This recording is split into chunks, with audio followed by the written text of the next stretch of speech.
Good morning. I'm really happy to be here with you today. And I have to confess I was also a little nervous getting ready this morning because at the moment I'm not exactly bald. So I did take a lot of care. I wanted an outfit that wasn't too hip and not too momish.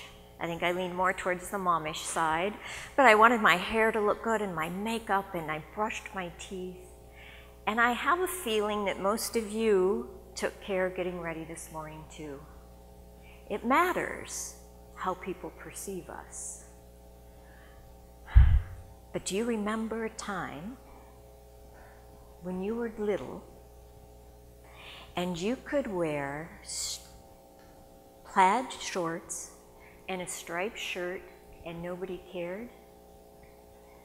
Or you woke up with the worst bedhead of your life and it only mattered to your mom.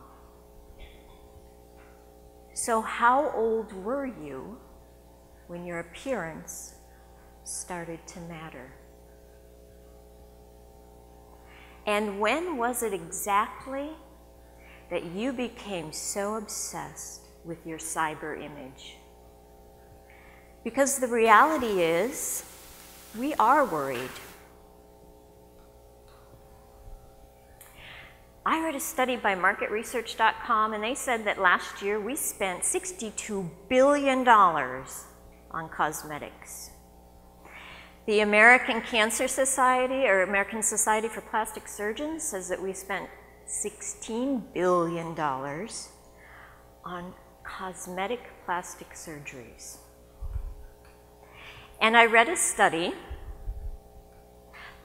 by the Richmond Institute for Continuing Dental Education, and it said that in 2015, we spent $100 billion on hair care. That's twice what we spend on dental care. So that means that all of you took care, did something this morning with your hair, but only half of you brushed your teeth. Now, I'm going to confess that I have contributed to these billions of dollars. I believe in the benefit of a little bit of mascara and some lip gloss, and I spend $65 on a haircut when I have hair. I want to look good. I know I'm not ever going to look like Jennifer Lawrence, but when I walk out the door, I want to look good. And my hair has always been a big part of that. I have my whole life had thick, straight, healthy hair. And even when acne plagued my face, my hair looked good.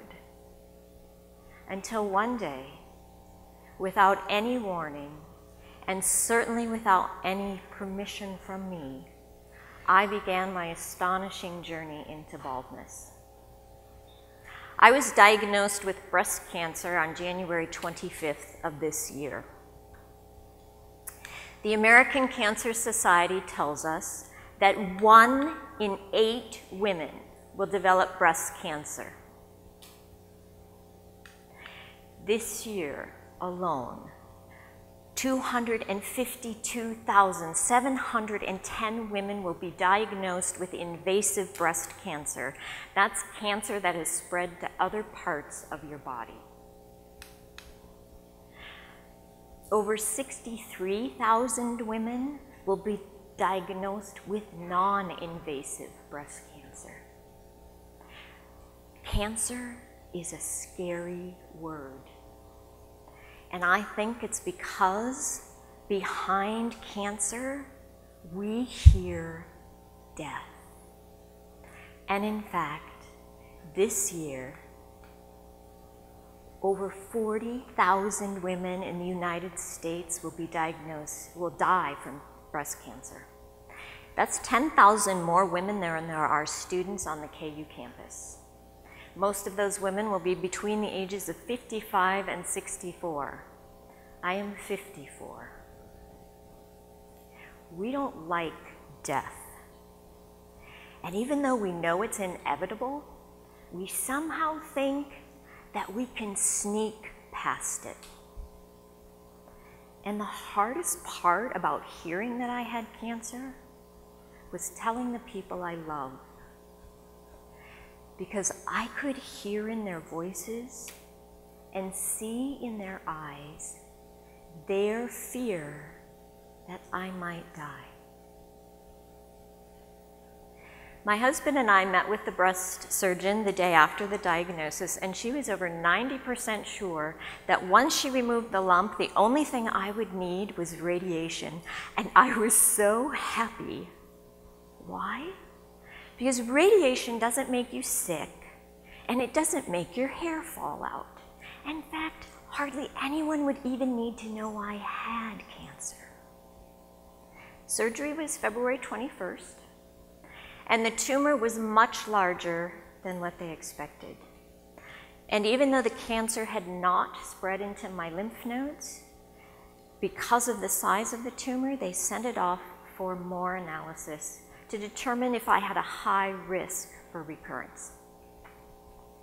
I had to wait a month before I knew that answer, and waiting is the hardest. I would stand in front of my mirror and pull my hair back and try to imagine a bald me, and I could not do it. One day my husband and I were out and about just goofing off, and I had tried on a hat, and for whatever reason I looked at him and I said, "What if I'm bald?" And the look of denial or fear on his face almost broke my heart.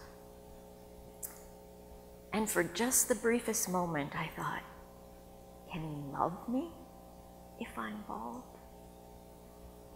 Well, he looked at me and he said, "You won't be bald. You won't need chemo." Except I did. My first chemo treatment was April the 4th, and the week before that I had gone in and they surgically inserted a port underneath my skin on the left-hand side. From that port, there's a tube that travels up towards your neck, and at the end of that tube is a line that's inserted into your interior jugular vein. So for each of my 4 chemo treatments, they hooked those IV lines up to the port, and for 2.5 hours, the chemo drugs that they gave me dripped into my jugular vein, and from there, throughout my entire body. Now, cancer cells multiply very rapidly, but they don't die off like healthy cells do. So the chemo is designed to attack all the fast-growing cells in your body. Hair is a fast-growing cell. So about 2 weeks after my first chemo treatment, I started losing my hair. It was on my pillow when I woke up in the morning, it was on my clothes, and the worst was when I would take a shower because I'd wash my hair and my hands would come away with just covered in hair. It was gross. I mean, we all lose hair every day, but this was extreme. So I called my stylist of 26 years, and she came over. I took off my glasses, and she worked on my head until it was smooth to the touch. And I put my glasses back on, and I looked in the mirror, and I said the very first words that came to my mind. I look like a Star Trek alien. This was an astonishing, life-changing moment. The woman looking back at me was so different than the one that had looked back at me just a few minutes before. I wasn't sure what to do with this. Women are not supposed to be bald. Think about it. You can name a lot of famous bald men, but famous bald women, unless it's a movie role? And you know, society has no issue with bald men. Their shiny domes can be sexy, a sign of virility. There goes a man comfortable in his own skin. But bald women? Certainly the one looking back at me was not going to be gracing the cover of a magazine. This really was quite a moment because I was filled with questions. This was a scary me, a different me, a me with cancer.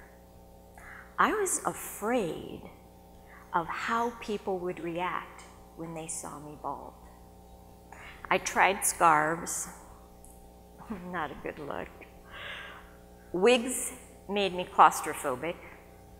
And do you know how many hats say one size fits all? That is a total lie. Adjustable baseball caps became my new best friends, and I never left the house without one in the beginning, not even to get the mail. But it got really hard, really quick, to decide exactly which hat I should wear with which outfit and why did it matter, and it's summer and my head is hot and sweaty. And so I looked at myself, bald as could be in the mirror, and I said, who are you? How important is that media image? And can I be me if I don't look like me? My grandsons actually were the ones who helped me through this. Now I will tell you, the first time they came to the door and they saw me bald, they were a little skeptical. Owen is the older, he's 4, Ethan is 2, and they looked at me, and finally Ethan said, Donna, why you got no hair? And then they came inside, and we played, and we read stories, and we ate dinner, and those 2 little boys, when they looked at me, they were not looking at a scary bald woman who might die from cancer. They were looking at their Nana, somebody whom they love and who loves them back unconditionally.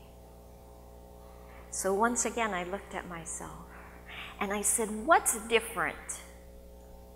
I have no hair. What's the same?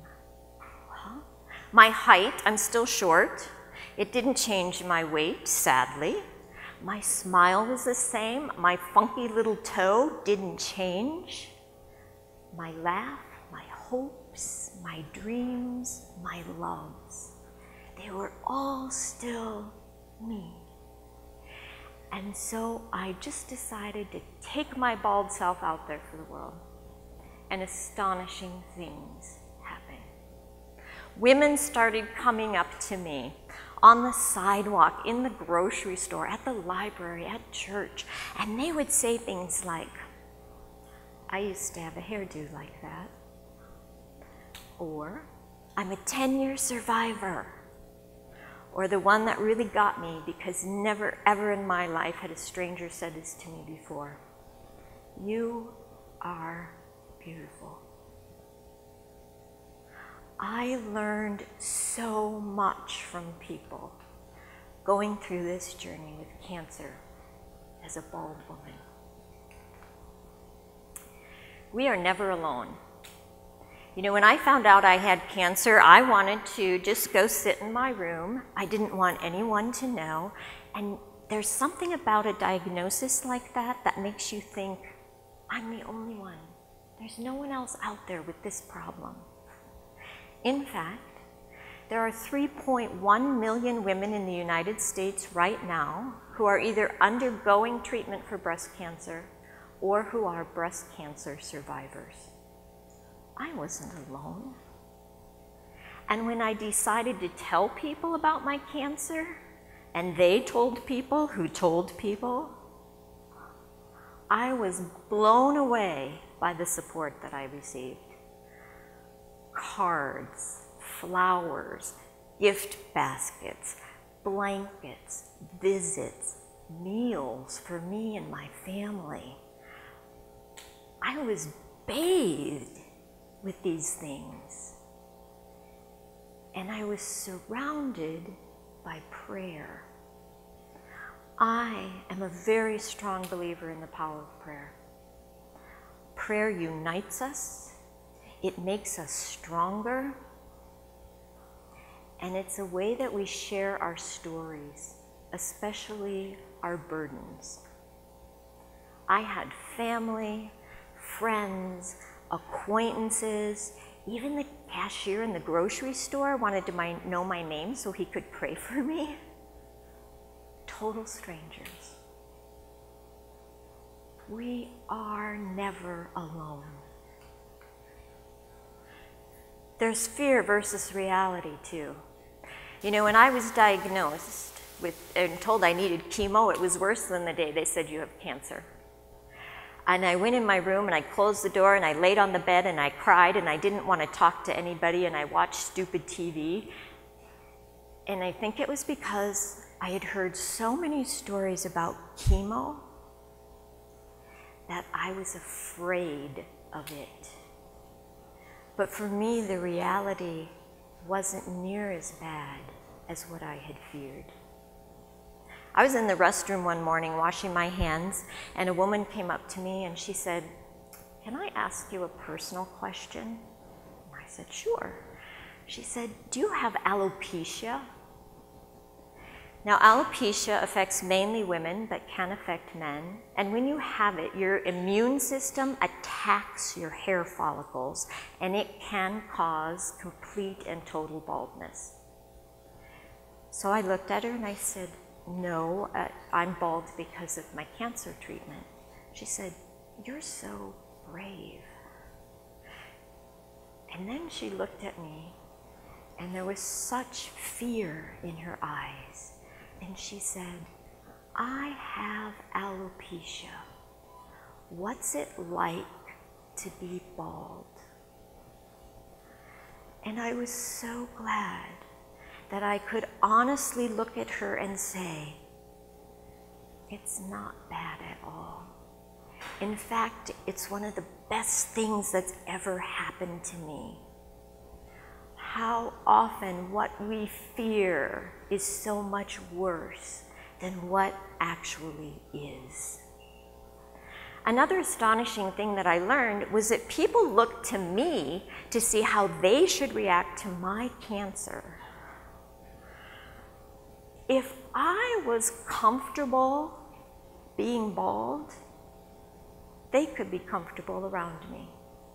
If I wasn't letting cancer get me down, they didn't have to let my cancer get them down. It was my positive attitude, not my appearance, that had the power to change someone's day. You see, we all have struggles. But if we approach them positively and people can see that, then whatever struggles they're facing maybe don't seem as bad. You have the power to change someone's day through your attitude, your positive attitude. You can wake up with the absolute worst bedhead of your life and walk out the door with it. And yes, your friends are going to laugh at you, but the people you encounter, if you give them a smile or a word of encouragement, or help with a tough homework assignment, or a shoulder to cry on, that's what they're going to remember about you. And blessings. 595,690 people died from cancer last year. I knew 2 of them. So when you get that diagnosis, it's really easy to say, "Why me? Poor me." Don't we all fall into that trap sometimes? And I did that first day with chemo, but the next morning I woke up and I looked in the mirror and I said, "No, no more." And I chose to look past the cancer and at the many blessings I have in my life. A kiss from my husband, conversations with my kids, hugs from my grandkids, lunch with my mom, a glass of wine with a friend, a blue sky, a walk around the block, the grandeur of Pikes Peak out my window every day. We all have blessings in our lives. It's just that sometimes they're so small, we almost don't see them.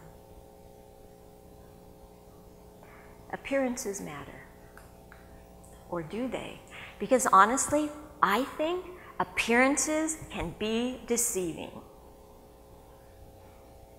I don't know what you're hiding underneath your hair.